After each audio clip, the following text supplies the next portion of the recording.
Hi, my name's Chris Watkin. This is London Property TV. Roll those titles.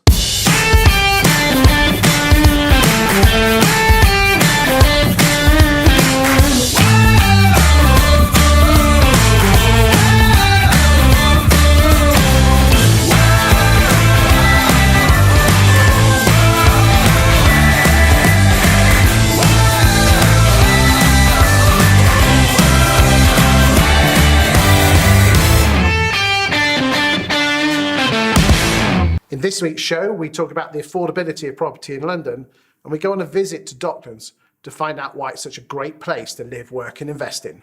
In this week's show, we talk about the affordability of London property.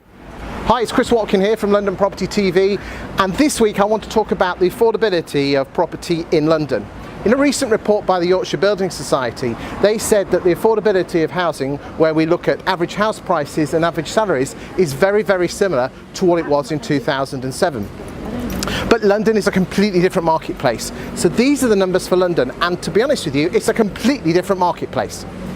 In 2007, the average value of a property in London was £298,500, and today it's an eye-watering £488,700. That is a rise of 63.6%. When we look at salaries, it's a completely different story. The average salary in London has gone from £28,900 to a current level of £32,885, which is a rise of 13.8%. The numbers just simply don't stack up. House prices have risen by just over 63%, but salaries have only risen by 13%. I think we've got a problem. But as everybody knows, let's find out a bit more, because that's what it's all about, getting down into the gritties numbers and finding out what it's all about. But it isn't as simple as just comparing house prices to average salaries. There are other important considerations when talking about property affordability. We've got to consider the way interest rates are so low, making mortgages so cheap. We've got interest rates at a 320-year low. We've also got consideration about disposable incomes, and these are factors that we must look at when looking at the overall picture of the affordability of property in London. So in conclusion, the London property market is turning more European as each year goes by. The younger generation will continue to rent, whilst the older generation will continue to own the properties, and the money will trickle down as people pass away. That's great news for landlords and even better news for tenants. I certainly hope that raised an eyebrow for you. Let's go and speak with Spencer in Docklands and find out a little bit about the Docklands property market.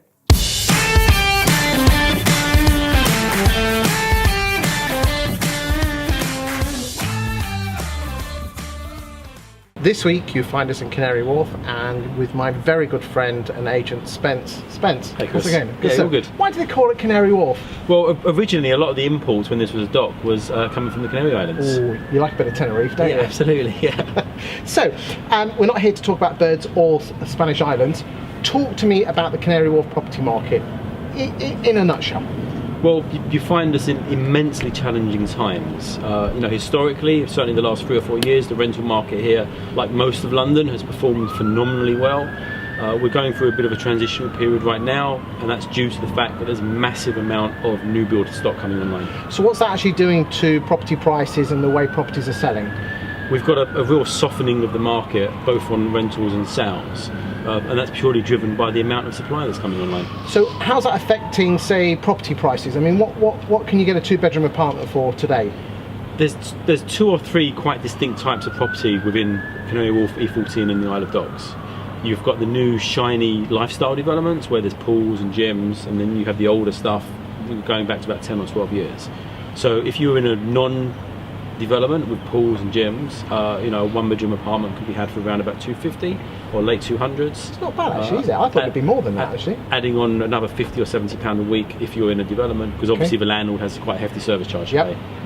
And what would a 2-bedroom apartment rent for? A 2-bedroom apartment in a new build looking around about 4 to 450. And what do these properties actually sell for? What money would I need to actually spend to buy a 1-bed and a 2-bed in one of these swanky new modern apartments? If you're looking in a new development, something that's not completed yet, maybe 1 or 2 years down the line, 1-bedrooms are starting at around about 550,000. Prices pushing upwards of about £1,000 a square foot. And the 2 beds, what are we buying those for? Also, once again, in a new build development, probably around about late 6s. Okay, so where do you see the future of the Canary Wharf property market? Let's talk about those existing landlords. Do you see prices softening or even potentially even dropping slightly? I think for existing landlords, there's 2 very key things that they want to be thinking about.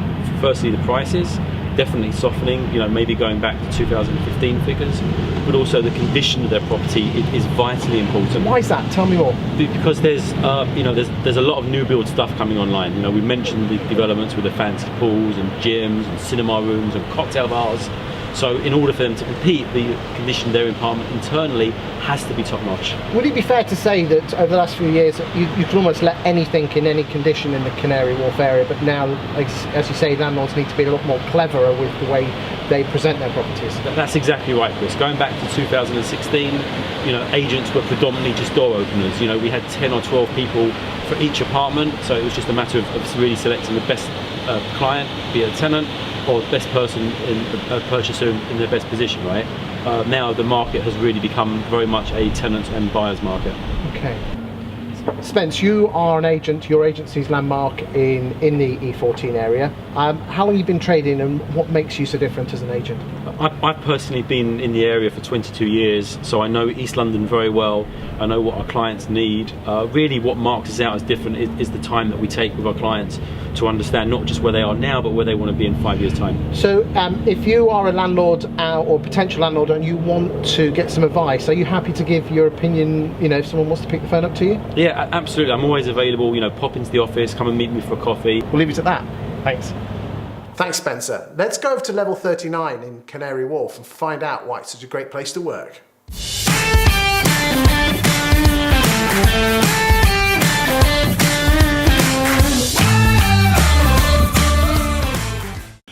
So what's it like to live and work around Canary Wharf? I lived here since 2009 and I thoroughly love the area. I think Canary Wharf is a great place to live and work in. I find that everything works. Because it's not cheap, is it, living around here, is it? You'd be surprised. I think it's affordable if you compare it with other up and running areas of London. I think it's quite affordable.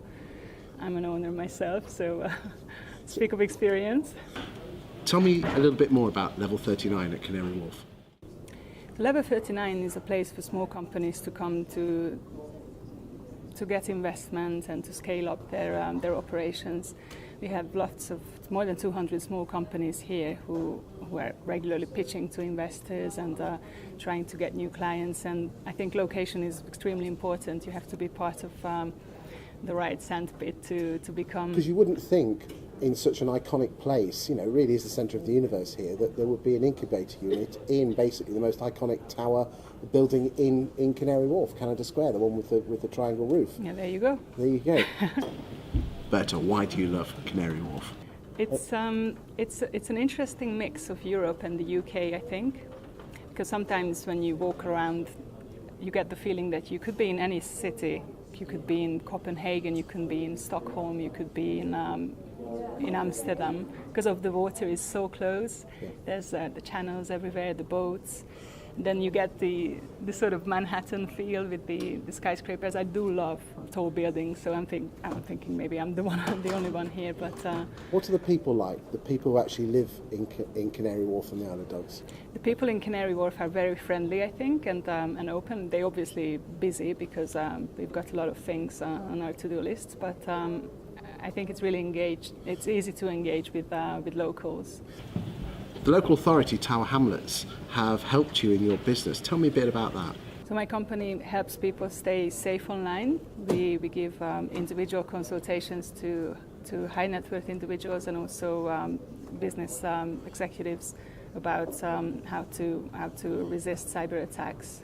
Tower Hamlets has a startup ready program which awards local businesses a grant up to £5,000, which is, I think, a great contribution to their success. And they actually made it possible for me to be part of Level 39 for a couple of months. So I'm really grateful for that. Let's find out more from another estate agent in Docklands at Venison's. I'm with Andrew from Benison Brown in the Isle of Dogs. Andrew, what is Benison Brown? So Benison Brown's a mortgage advice business, and we also offer advice on investments and pensions and accountancy. Good stuff. So how long have you lived in the Isle of Dogs? I've lived on the Isle of Dogs for 10 years now, and I've worked here since last August when we opened the business. Good stuff. What do you love about the Isle of Dogs? I love that it's like a mini town in London, and it's got amazing river views. So I live quite close to the river. We can see the O2, we've got a great view of Greenwich, and I love the diversity of people. There's just so many different cultures, different nationalities that live here, and it's an amazing community. So why do you think the Isle of Dogs is like a town? I think the Isle of Dogs is like a town because it's got everything you need to function. We've got amazing Canary Wharf with shopping centre, restaurants, cinemas. We've then got all the local amenities, lots of local businesses, and it just feels like a really nice small community. Talk to me about the Isle of Dogs people, what they like. So the Isle of Dogs people are a massive range. You've got the original, what they call themselves, the Islanders, who have lived here maybe all their lives, and for them they've seen a massive amount of change, because you've got people like me that have migrated in over 10 years ago, and some people that have maybe joined a year ago, and so we all come from different backgrounds. Good stuff. What do you do for the Isle of Dogs people with regard to your mortgage? Because let's be honest, there's loads of mortgage arrangers out there. Yeah. What makes you so different in your firm and your team? Yeah, well, we pride ourselves on quality and service, so we kind of forget about numbers and just focus on doing a great job. So we try to help people make their dreams with property happen. Thanks, Benison's there for that information on the Docklands property market. Now let's go and find out a little bit about the history of Docklands. I'm with Michael Byrne, who's lived in the Isle of Dogs for many years. Michael, why do you live in the Isle of Dogs? Well, the Isle of Dogs has got something for everybody. You know, we've got the Victorian brick-built warehouses with your nice open spaces. We've got the super modern flats of Canary Wharf. We've got the dockers' cottages. We've got all kinds of accommodation for all kinds of people. We've got so many things to do. You know, we've got Greenwich just over there. We've got Canary Wharf just over there, which has now got more shopping than Blue Water. We've got the Dome over there if you want to go to a concert or a restaurant. It's just got so much for everything, as well as all the local restaurants, the local pubs, the local bars. It's just got someone for everything. Talk to me about the people who live on the Isle of Dogs. Well, again, we've got the real mix. We've got the yuppies at Canary Wharf who are in for maybe 2 years to work at Canary Wharf and out. We've got the people who have been here for generations, and we've got all kinds of people. What makes the Isle of Dogs people really special?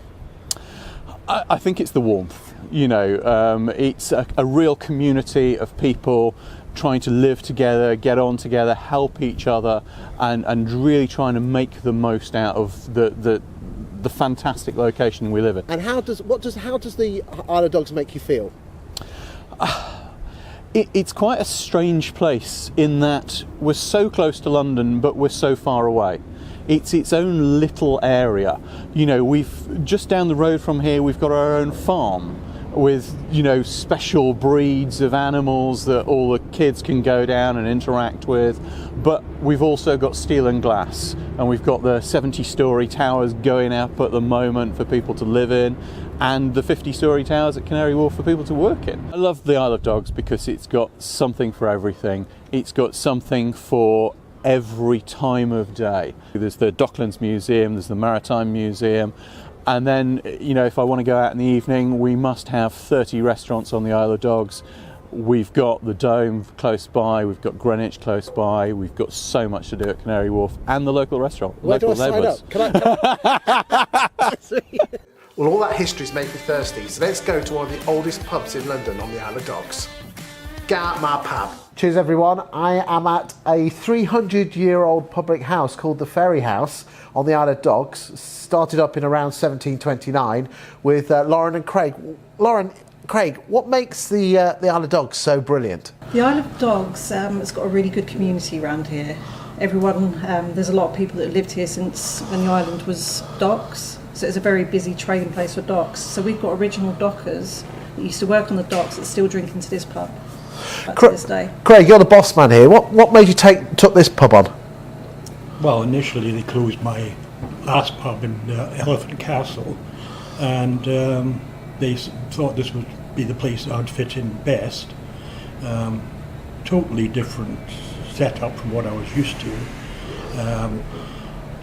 Totally didn't know Isle of Dogs whatsoever. I've been here 3 months and settled very well into the...